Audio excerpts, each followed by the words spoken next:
Transportation logistics in California have always been a challenge. In fact, in this regard, the state has always been plagued by its mountainous terrain with limited natural passes and vast geographical size. So when urban sprawl began, vertical transportation became a major issue. However, when inventor and professor S.C. Thaddeus retired to Pasadena, an idea occurred to him. What if the mountains could be conquered via extreme vertical railways? Railways that would climb extreme grades and snake their way through death-defying switchbacks, and all for the purpose of enjoying what might have been the most unique perspectives on Earth back then. Today we discover California's lost Mount Lowe Railway. I'm your host Ryan Socash, and you're watching It's History. The story you're about to hear, this story of a 1.5 mile long railway, is special because it showcases so much of what the world has come to admire about American culture, an ability to think big, against the odds, and for the purpose of a new perspective. Professor and inventor Thaddeus S.C. Lowe encapsulated that notion to perfection. Born on August the 20th, 1832, in Jefferson Mills, New Hampshire, the professor came from a lineage of bold men. His grandfather, Levi Lowe, heroically fought in the Revolutionary War, and his father was a drummer boy in the War of 1812, not to mention the entire family was descendant of 17th century pilgrims. The professor's parents also instilled a sense of courageousness in his name, Thaddeus, which is thought by most to have been inspired by Tadeusz Kościuszko, a Polish military hero and key figure in the American Revolutionary War. Details on his youth are unclear. However, it is suspected that family life was difficult, as around the age of 10, his mother either passed away or was remarried, and Thaddeus was sent away to work on a farm. It's also recalled that from a young age, he had a strong appetite for knowledge. Despite only receiving around 3 months of winter school 2 miles down the road in Jefferson Mills, the school had no books, and the child's only real knowledge came from material from the teacher's own personal collection. Anyhow, Thaddeus clawed his way forward, eventually becoming a self-made scientist and aeronaut, or traveler of the air. And despite wartime interruptions in his work, by the late 1850s, the professor was already well known for his advanced meteorological science and balloon building theories. The 1850s were a great time for the professor. He married a beautiful Persian actress, the daughter of King Louis Philippe, who had fled to the US as a political refugee. They enjoyed a family of 10 children, and his scientific endeavors reached an all-time high when the professor built and piloted his first balloon in Hoboken, New Jersey. By 1859, his work was advanced to the point that he aspired to cross the Atlantic in his mammoth balloon named the City of New York. This work prompted the theory of transatlantic flights to the point of moving stock markets in Europe. Even so, the professor attempted the transatlantic flight to no avail. During his first attempt, the balloon was ripped open by wind, and in the second attempt, the balloon also had a technical malfunction. Hence, it was decided to move further inland to do more testing with their balloon known as the Enterprise. And on the morning of April the 19th, 1861, the professor launched from Cincinnati and drifted into Confederate territory, where he was detained as a suspected Union spy. But upon establishing his scientific credentials, he could return home. Still, the ballooning days were over for good as the Civil War got into full swing. It was also the moment that the professor's patriotic side was revealed in a telegram sent to President Lincoln. On the evening of July the 11th, 1861, Lowe contacted the president and offered to perform a demonstration with the Enterprise in a telegraph sent from a height of 500 feet above the White House. Lowe's telegraph message read, quote, "I am pleased to send you this first dispatch ever telegraphed from an aerial station." The American government was convinced, and until 1863, Lowe served in the Union, providing the unique advantage of aerial perspective. After the war, Professor Lowe needed some time to recuperate. Having suffered fatigue and malaria, he returned to his home in New Hampshire and reunited with his family. And it would be during this period of calm that the great inventor stumbled upon his next concepts for new ventures. You see, the success of aerial reconnaissance, as showcased by Professor Lowe's balloon corps, was recognized around the globe, with countries like Great Britain, France, Brazil, all emulating the professor's technology, and they all called upon him for a direct contribution. However, the professor's mind was elsewhere by now. Having had his fair share of war, he set his mind to new ideas, such as the ice-making or compression ice machine, which revolutionized cold food storage. And once that technology was up and running, what he did next would change the world. The professor bought an old steamship where he installed his refrigerating units, began shipping fresh fruit from New York City all the way down to Texas, and then beef in the other direction. This was a historical first. People could now eat fresh beef that hadn't been packed in preservative salts and exotic fruits in other regions. His steamship venture failed due to his lack of shipping knowledge and logistics, but his tech was a patented success. Hence, when several other countries picked up the industry, he got paid. But beyond that, for his achievements, Lowe received the coveted Elliott Crescent Medal for the invention held to be most useful to mankind.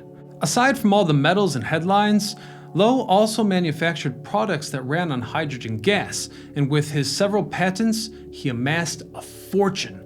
By 1887, retirement years were upon him, and so it was. He moved to California, where he would build the astonishing Mount Lowe Railway. As mentioned at the top of this video, California's unique beauty creates a challenging transportation environment.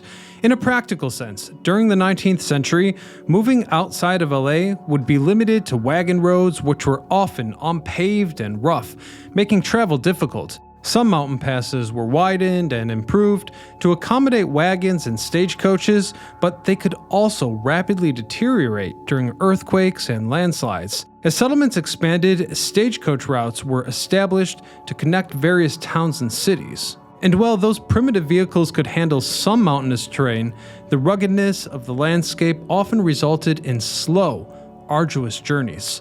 In the later part of the 19th century, the expansion of railroads began to ease transportation challenges in the mountainous regions. Railways could be built along more gradual slopes and through tunnels, allowing for more efficient movement of people and goods. Even so, the trains were mostly limited to long-distance travel, meaning that locally, a solution was needed. In other words, if you'd like to establish a mountaintop settlement, you'd be limited to foot or horse trails, or perhaps the use of pack animals, for example. Apparently, none of those options would cut it for a decorated inventor.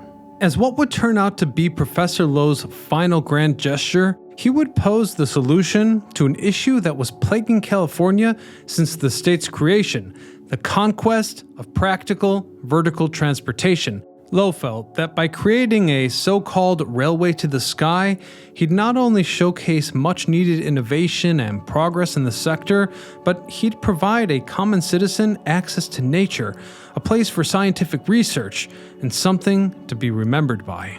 That's right, building Mount Lowe Railway was a way for Lowe to leave a lasting legacy. He wanted to create something that would be remembered and appreciated by future generations, contributing to the cultural heritage of the region. Moreover, early Pasadenians always dreamed of a scenic mountain railroad to crest the San Gabriel Mountains, since the spot was long coveted by those visiting the area.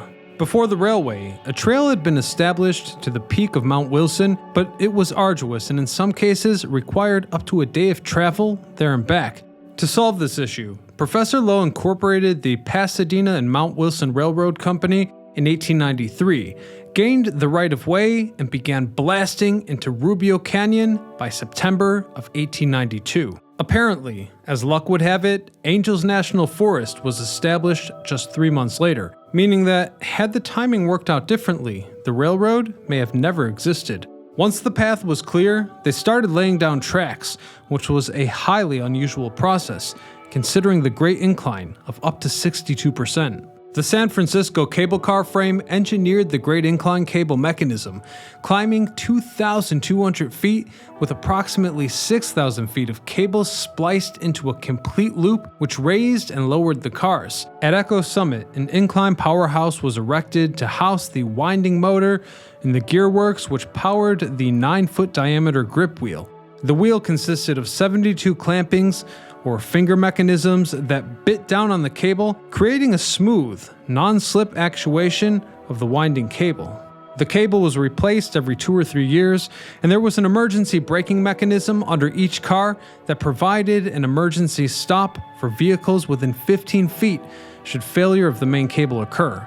The Mount Lowe Railway officially opened on July 4th, 1893, and despite its grand public reception, the professor's prior lack of knowledge in logistics would once again bring troubled times sooner than later. On opening day, people amassed themselves at the remote mountain junction where up to this point there was only one means of public transportation from the valleys below to the hillside community of Altadena. I'm referring to the Los Angeles Terminal Railway, which only ran from Terminal Island in San Pedro to Mountain Junction twice daily. Service was so irregular that once the hype wore off, it would be a major part of the railway's downfall. It's always amazing how often geniuses can't see the obvious, or that no one pointed out that without wide accessibility, it would be impossible to sustain a mountaintop complex consisting of a 70-room luxury hotel, the massive tavern, and of course the entirely unconventional railway. Imagine what a massive staff it would require to run such a place, and what cost that would entail. Even so, when it operated, visitors were treated to attractions that were so unique for the time that they may have been transformative, to say the least. Over its 45 years, it is estimated that some 3 million people have ridden the railway, many coming from all parts of the country and even the world. You might even say it was a kind of Disneyland of the day. For 25 cents, visitors could purchase a souvenir photo of their arrival on the incline car. Megaphones, called echo phones, were installed on Mount Echo, through which visitors could bellow into the canyon below and hear their echoes, apparently producing at least 9 reverberations of anything that was shouted loud enough. Along the route was also Milliard Canyon, where a special stop was set up called Dawn Station, above the Dawn Mines, an old gold mining operation. The mines were deep in the canyon, meaning that visitors stopping to see the digs spent an exorbitant amount of time returning to the train. For that reason, a false pit was dug just 100 feet below the tracks to trick people into thinking they had visited the mine. This way, they would promptly return to the train without causing any delays. The mountain itself offered a grand display of nature and hiking trails, plus a mule ride, the Mount Lowe's 8, that transported guests around the trail. Perhaps most famous in photographs are the curved bridges, where the trail made a large figure 8 across Mount Lowe and Mount Echo, starting and ending at the Alpine Tavern without ever traversing the same terrain twice. In 1922, Henry Ford visited the Mount Lowe Railway and was amazed to the point that he returned with a Hollywood filming crew who made a silent documentary of the trip with the cameras mounted to the various cars, offering viewers a first-hand perspective of what it would have been like to ride this amazing lost railway. By 1899, there were 4 hotels along the line, but ridership was down, and disaster wouldn't take long to strike. The railway was already in receivership, with all assets outside of the observatory being transferred to new owners from Danville, Illinois. Then, just a year later, disaster struck when the Echo Mountain House burnt down. The building was grossly underinsured and hence never rebuilt. The only part of the Echo House to be restored was the powerhouse in 1906, but falling rocks and loose footings still hindered the railway. Both were replaced just in time for an unseasonable electrical storm and flash floods in 1909. Burying one of the caretaker's children in mud and injuring several others. The facility continued to erode, and then, as if things couldn't get worse, on January the 16th, 1913, Professor Lowe passed away at the age of 80 after facing a few years of failing health. His wife followed him a year later, and from that point, many of his family members returned home to the East Coast. 1928 saw the collapse of the observatory, when a strong wind blew down the structure. Apparently, its curator of the time, Charles Lawrence, escaped the incident within an inch of his life, as he had taken the time to pack up the expensive lenses when he saw the building was about to fall. The tavern burnt down in 1936, and the railway officially went out of business that same year. The company left a symbolic operational line to avoid abandoning the railway altogether, but that also ended in 1937 when a 3-day downpour destroyed what was left of the network and stranded caretakers for 17 days. Abandonment ensued immediately, with the last relics being scrapped in 1941 at the onset of World War II. The Forestry Service began dynamiting what little remained of building foundations as they were considered hazardous. In 1962, the inclined powerhouse met that very same fate. In 1992, a committee of the Pacific Railroad Society began a project to uncover and preserve some of the ruins on Mount Echo. They discovered a 1,600-pound drive wheel, an axle assembly, and a cable drive. In 1993, the Mount Lowe Railway site was listed on the National Register of Historic Places, and the Forestry Service dedicated a block of land to the monument that would encompass all of the artifacts. The pathway of this historic site is rather apparent. If you head down beyond the remains of the old Charles Cobb Mansion, you'll find the modern-day Echo Mountain Trail and the Sam Merle Trail. These pathways will take you to the Sam Merle Monument, the formal site of the observatory, Inspiration Point, and the Alpine Tavern, all sites once visited by the now-lost Mount Lowe Railway. The former site of the Cable House, which also once possessed the world's largest searchlight, now sits vacant. The old reservoir is rather unchanged, recognizable to its former self. Then we have the shelter from Inspiration Point, which can be seen in the distance, and there's even an echophone that still functions here. Perhaps my favorite remnant is the love seat, which still remains. It was a place once cherished by the professor and his beautiful wife. At High Bridge, you can see the ledge where the train once ran. Centennial Rock contains old ties, and at the Cape of Good Hope is a paved road now used by locals as a parking area. Although the Lowe Railway ultimately served for recreational purposes, it affected mountain access and the resulting technologies that followed in its example. But perhaps more important here, to its creator at least, was legacy, which now rings strong in the region as the site of the former railway has since officially been renamed to Mount Lowe.